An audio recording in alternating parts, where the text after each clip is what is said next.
हिंद दोस्तों, स्वागत है आपके अपने YouTube चैनल डिफेंस अपडेट में। दोस्तों, जैसा कि आप लोग अच्छे से भली भांति परिचित होंगे, इस चैनल के माध्यम से आपको डिफेंस से जुड़ी हर घटनाओं के बारे में अपडेट्स दिया जाता है। दोस्तों, इसी क्रम में हम आगे बढ़ते हुए आज देखेंगे चीनी 5th जनरेशन का जो J-20 फाइटर जेट है और भारत का राफेल। क्या राफेल चीनी J-20 पर भारी पड़ेगा, इसके बारे में जानेंगे। दोस्तों, सबसे पहले जानते हैं दोस्तों, जो J-20 है वो चीन का 5th जनरेशन का फाइटर जेट है जो कि स्टील्थ टेक्नोलॉजी पे आधारित है। दोस्तों, स्टील्थ टेक्नोलॉजी का मतलब यह हुआ कि यह भी किसी भी दुश्मन के रडार में नहीं आएगा। दोस्तों, जैसा कि आप लोगों को अच्छे से पता होगा, दुनिया के कुछ ही देश हैं जो 5th जनरेशन के फाइटर जेट बना पाए हैं, जिसमें नंबर 1 पे अमेरिका है, दूसरा पे रसिया है, तीसरा पे चाइना है और चौथा पे हाल फिलहाल में इस क्लब में शामिल होने वाला देश तुर्की है। दोस्तों, इंडिया का जो 5th जनरेशन का फाइटर जेट है वह 2026 तक बन के तैयार हो जाएगा। दोस्तों, चाइना का जो J-20 5th जनरेशन का फाइटर जेट है वो दुनिया का दूसरा तथा एशिया का प्रथम देश बन गया था जब चाइना ने 2017 में इसको अपने एयरफोर्स में शामिल किया था। दोस्तों, जिस समय चाइना ने यह फाइटर जेट को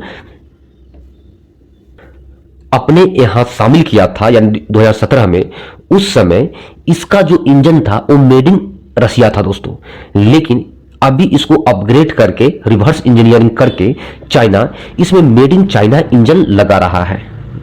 अगर आप शुद्ध रूप से देखें तो दुनिया के कुछ ही ऐसे देश हैं जो फाइटर जेट के इंजन बनाते हैं। उसमें रसिया, अमेरिका, ब्रिटेन और फ्रांस कंट्री, यानी कुल मिला के 4 ही कंट्री हैं जो शुद्ध रूप से फाइटर जेट का इंजन बनाते हैं।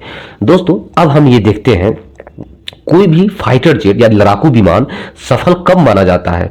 सबसे नंबर 1, उसको युद्ध का एक्सपीरियंस हो। दोस्तों, अगर कोई वार लड़ा हो तो उसको सफल माना जाता है। वही दूसरे नंबर पे अगर वार नहीं लड़ा हो तो उसके पास युद्ध का एक्सपीरियंस नहीं है तो अभ्यास करना चाहिए, यानी वार एक्सरसाइज होना चाहिए। किसी दूसरे देश के साथ 10-20 कंट्री के साथ वार एक्सरसाइज में पार्टिसिपेट करना चाहिए, तब ऐसा माना जाएगा कि यह जो लड़ाकू विमान है ये सफल है। अगर ये भी नहीं है तो अगर ट्रस्ट जीतने के लिए दुनिया के अधिक से अधिक देशों के द्वारा उसको उपयोग में लेना चाहिए, यानी बहुत सारे कंट्री इस पर बिलीव करेंगे कि नहीं ये फाइटर जेट बढ़िया है, तभी कोई भी फाइटर जेट सफल माना जाता है।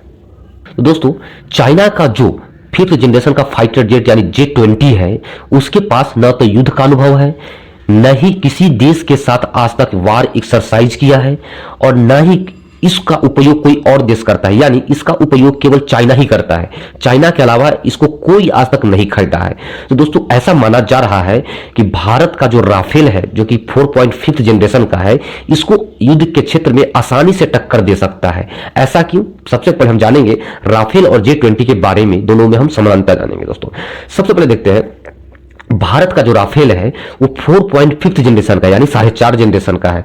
वही आप देखेंगे चाइना का जो फाइटर जेट है वो 5th जनरेशन का है। राफेल दुनिया के अभी तक 5 गो लड़ाई में पार्टिसिपेट कर चुका है 5th में, लेकिन आज तक चाइना का जो J-20 है किसी भी लड़ाई में पार्टिसिपेट नहीं किया है। वही तीसरा पॉइंट हम देखेंगे, दुनिया के 8 देशों द्वारा राफेल का उपयोग किया जा रहा है, लेकिन J-20 का उपयोग केवल यदि और केवल चाइना के द्वारा किया जा रहा है। दोस्तों, अगर इंडिया और चाइना के बीच में वार का सिचुएशन होता है, मैटर आउट ऑफ कंट्रोल होता है, तो यह पॉसिबल है कि भारत का राफेल चाइना के J-20 पर भारी पड़ सकता है। दोस्तों, यह अपडेट आपको कैसा लगा? अगर अच्छा लगा होगा तो इस चैनल को लाइक और सब्सक्राइब जरूर से जरूर करें, अपने दोस्तों में शेयर करें। तब तक के लिए धन्यवाद। जय हिंद, जय भारत।